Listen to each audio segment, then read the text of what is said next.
Hey folks, this is Matt once again with another review, and of course that is Halloween, The Curse of Michael Myers. The scariest Halloween of them all, my ass.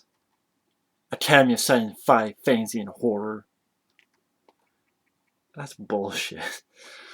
In my opinion. I mean, Halloween, The Curse of Michael Myers. Of course, I just got done watching it, and I'll be honest, when I was watching this, I paused it. I kept paused it, did more shit, paused it, did more shit, paused it, talked with my friends, Mike and Effie, for like half an hour. I didn't give a shit. This movie is just, it literally is one of the worst of the Halloween bunch. Um, Halloween 5 is worse because that was the start of the fuck up, but this is a bad film. It's a horrible film. Directed by Joe Chappelle. Every time I see his name, I say, Chappelle Show. Chappelle Show, which he had nothing to do, but I'm just saying, Joe Chappelle. I think the same guy who directed Phantoms. Phantoms is a much better fucking movie than this. Because Ben Affleck was the bomb in Phantoms, yo. Did he do? I think this was the same guy who directed Phantoms. And again, Phantoms has its problems, but it's a fuckload better movie than this. I own Phantoms too. Well, not too, but I own Phantoms as well. I think he went on to do what was on CSI. Yeah. Um, He joined the crew of the sci-fi drama Fringe. Great. Great. I didn't watch the show, but I'm not a fan. It just seems like a ripoff of fucking. Um, you know what? I mean, it's sad. I mean, the guy helped work on CSI Miami. He actually directed the pilot of CSI Miami. Um, he was a guy who worked on a lot of episodes of that series, and that show works for what this guy does. Show Joe Chappelle. He seems like more of a music video type of guy, and I'm looking up to see. I like on Wikipedia they actually have to say he's not a relative of actor Dave Chappelle. No shit.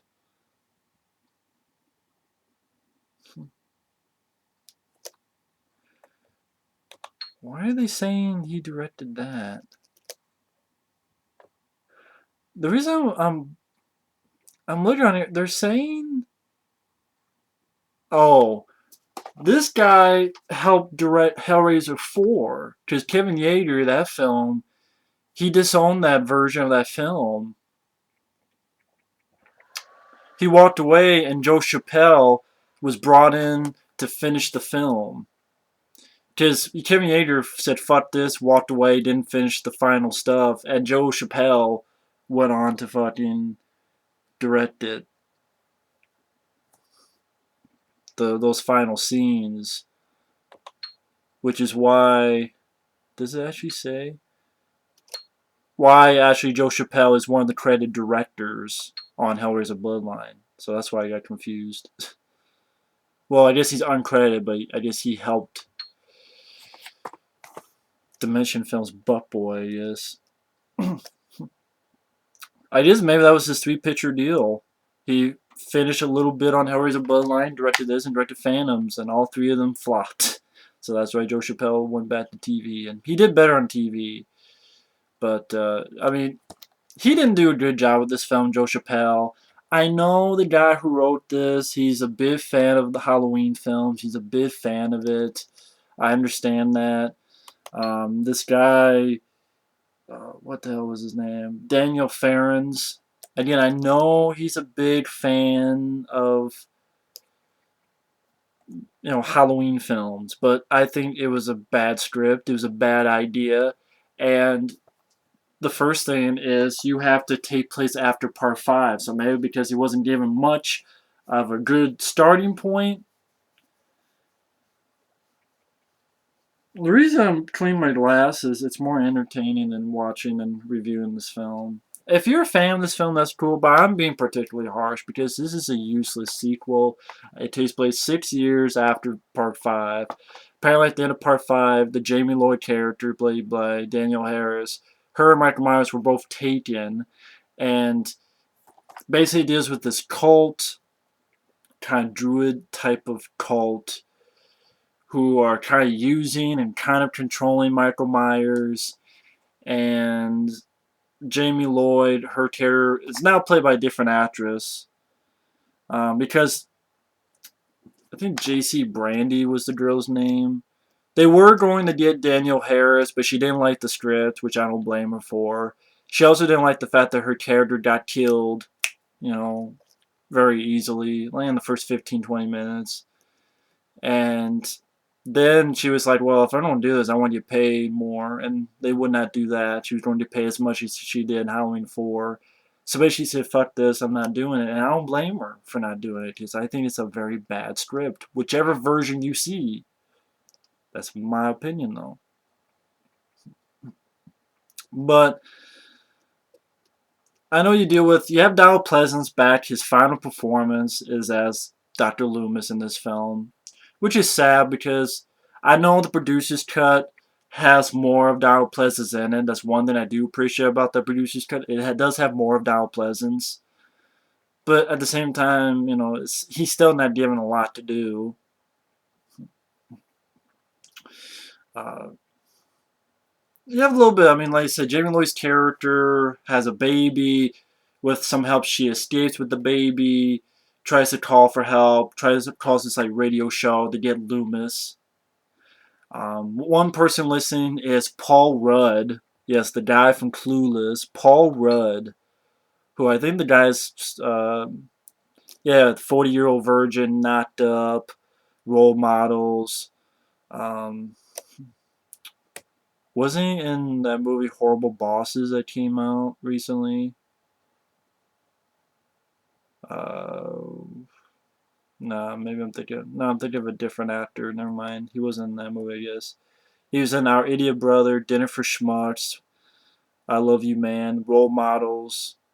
Um, Again, 40-year-old virgin, Anchorman.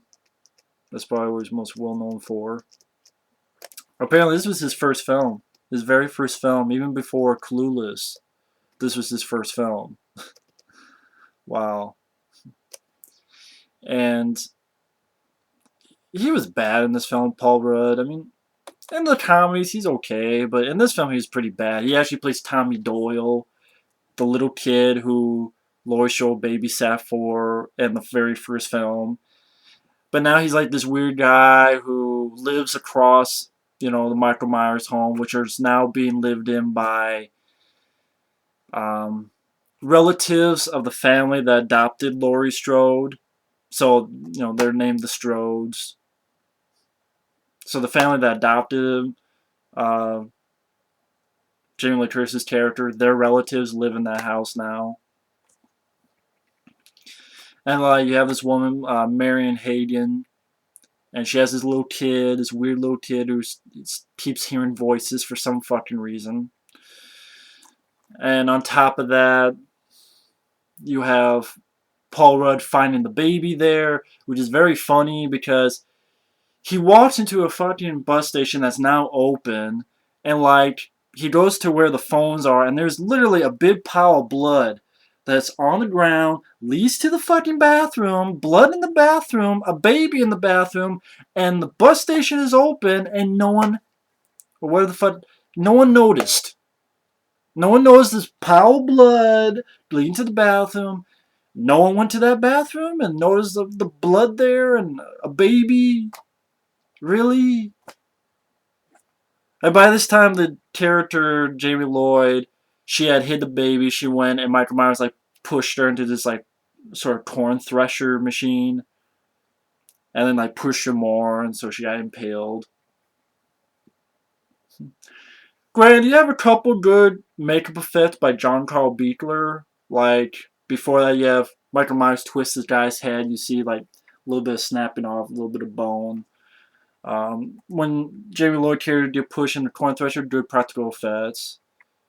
But there's not many, and it doesn't save the film at all. And the rest of the film is just, dealing with this cult, stupid explanation, with these pagan figures.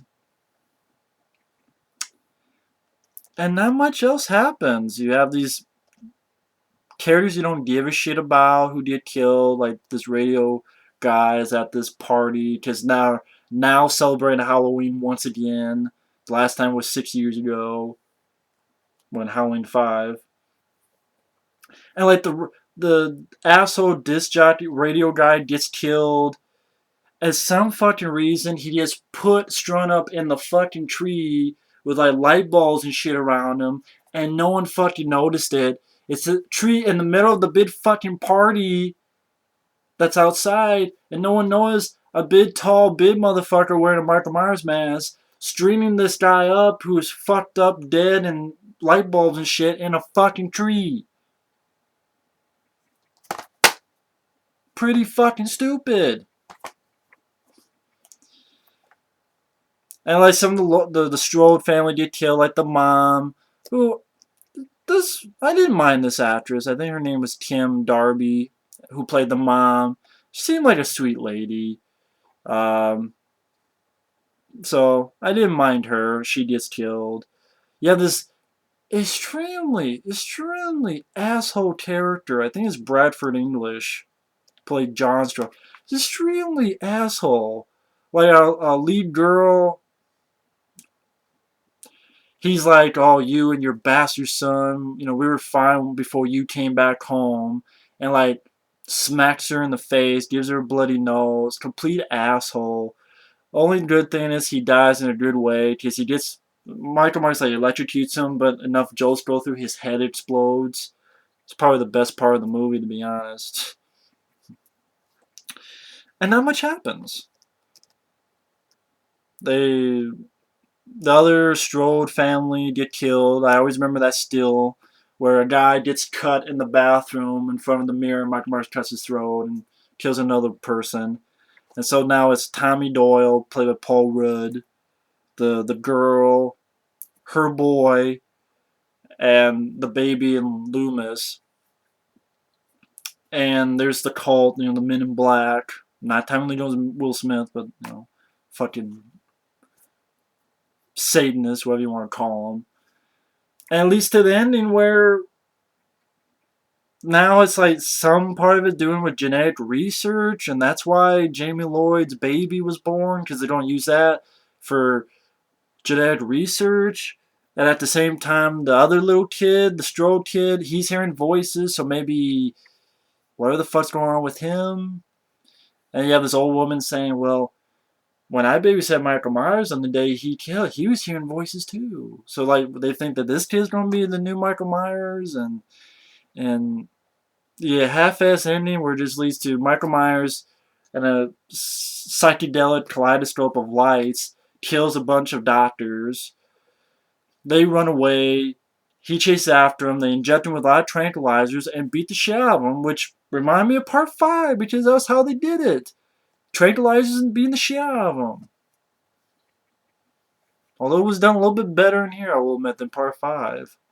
And then Sultan finale, where they leave because Donald Pleasence says, I got some business to take care of. And then it just cuts to, you see Michael Myers' mask and you hear Loomis screaming. And then the movie ends. And you're like, what the fuck? Now, I know in the producer's cut, which I don't know if I'll review because I haven't seen the producer's cut in a while. I know I saw it once, was not impressed. I still thought the film sucked. I still, I don't really get the whole hype about the producer's cut. Oh, it's so much better. I don't think it's that much better. It does explain a little bit more about the cult, which I wasn't a fan of that storyline in the first place. It does have more Donald Pleasence. I know it does have an ending where it's actually Donald Pleasence goes up to meet his friend Dr. Wynn, who he finds out was part of this.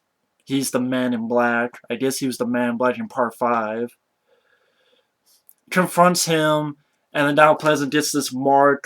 So now I guess he's going to be the guy who's going to be watching over Michael Myers, and he screams no, something like that. But will I review that? I don't know. If enough people request it under this, please review the producer's cut, then I'll do it. If not, then I won't bother because I'm just not a fan of the story. You know, just like I wasn't a fan of Rob Zombie's Halloween's, the stories they went with, I wasn't a fan of this. You didn't have to explain, once again, you don't have to explain why Michael Myers is evil. Whether it be the cliche, oh, his family was abusive and they're white trash, or the other way around with this Thorn cult business. And again, Daniel Farrands, I know you're a fan of the series, but I'm sorry, it's a stupid, silly. It's weird. I love Jason Goes to Hell, which, you know, it's a demon, but maybe because that was more simple, to the point, and it didn't delve so much into the explanation. It was just, okay, here it is. Now it's like the hidden. Now let's get some gory deaths. And Jason Goes to Hell at least has more going for it. I think it has a better pace. I think it has definitely more kills, more special effects, more likable characters, especially the lead. And doesn't really.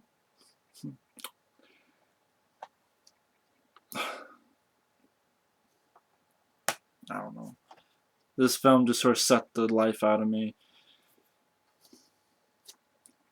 It's very. I think it's very stupid. The plot is stupid. The thorn up your ass bullshit is stupid. The producer's cut doesn't save it because it's still about the Thorn cult bullshit that I don't care for. It's a stupid storyline.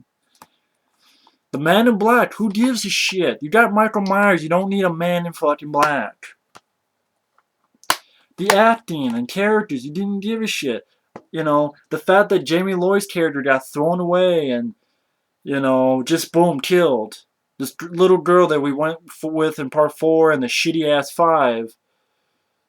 You know, she just gets pwned and that's it. And I know in the producer's cut it went on a little bit longer where something else happened. She lived. She was in the hospital and then the Man in Black guy killed her.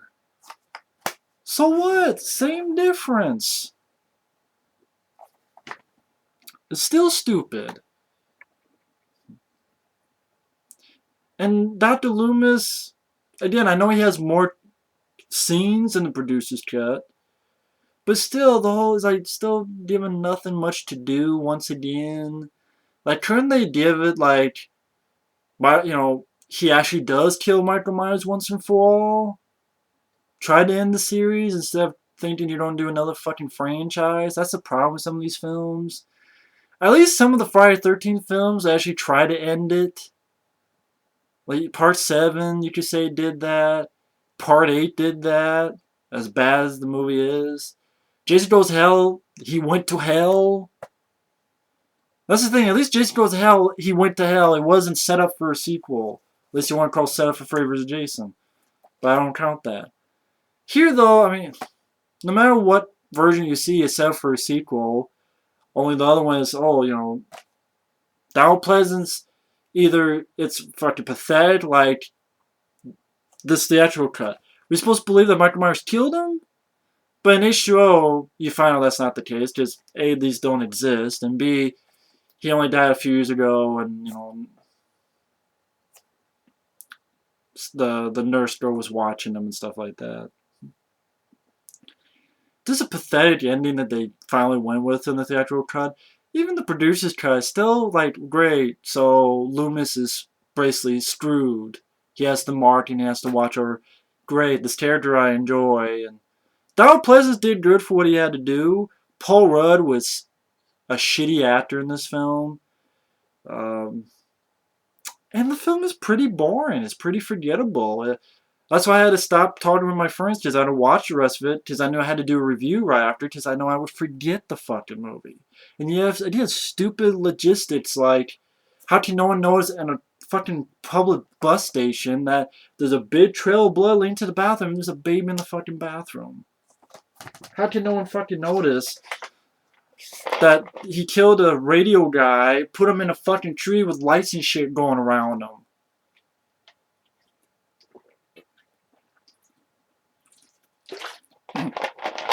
And maybe they explain this more in the producer's cut, but like you have the Dr. Wynn guy in them dealing with genetic experimentation, and they want the baby. And by the way, I think it's in the producer's cut. They don't really say in this cut In the producer's cut, you find out that it was Michael Myers who raped Jamie Lloyd and thus had a baby. That's a stupid idea too. Like, really? You gotta make Michael Myers is not evil enough. You gotta make him a rapist too, and incest. He's not evil enough, so you have to do that too. Really?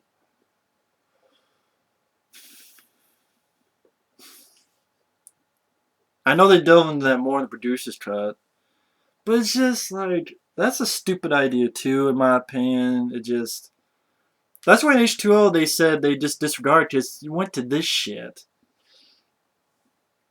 And I know that again. I know the film had a lot of problems. Like John Carl Beekler and his team were like waiting around. They they were told there were going to be a lot of effects stuff, and then they had to cut back and cut back and cut back. So they got a few stuff like the asshole dad getting blown up, getting the best part of the movie. Uh, they had to re-edit stuff after test screenings and things like that. They had to change the ending. I know, like the lead actress here in an interview on that 25 Years of Terror said that Joe Chappelle didn't care about making a Halloween film. He cared more about getting a 3-picture deal with Dimension, which goes to show that the director was kind of an asshole. Um, the music with its guitar strings, it's like off and on the story. You just hear. I have the CD, The Curse of Michael Myers, and that's better. I think that's actually the score and the producer's cut, I guess. But that score seemed better. But the one in the music, and this Donald Pleasence isn't given much to do. He's given more to do in producer's cut, but still, it's a stupid idea. It's a stupid story, and no likable characters, except Donald Pleasence, who he's greatly missed. But yeah, Halloween, The Curse of Michael Myers. I don't think it's that good. So yeah, that's my review of Curse of Michael Myers. Not a fan of it at all. Kind of sucked the life out of me. Thanks for watching. Will I review the producer's cut? I don't know. I will say this. I saw it. I've seen it before, and I really didn't think it was that much to run home about. I still thought it sucked. It's like maybe you put some cinnamon and salt, or maybe you put some cinnamon and sugar over shit, but it's still shit, and I don't want to eat it. But that's just my opinion. But if you want to hear my review on the producer's cut, maybe I'll watch it and then review it. But if not, that's cool. But either way, thanks for watching and take care. Later.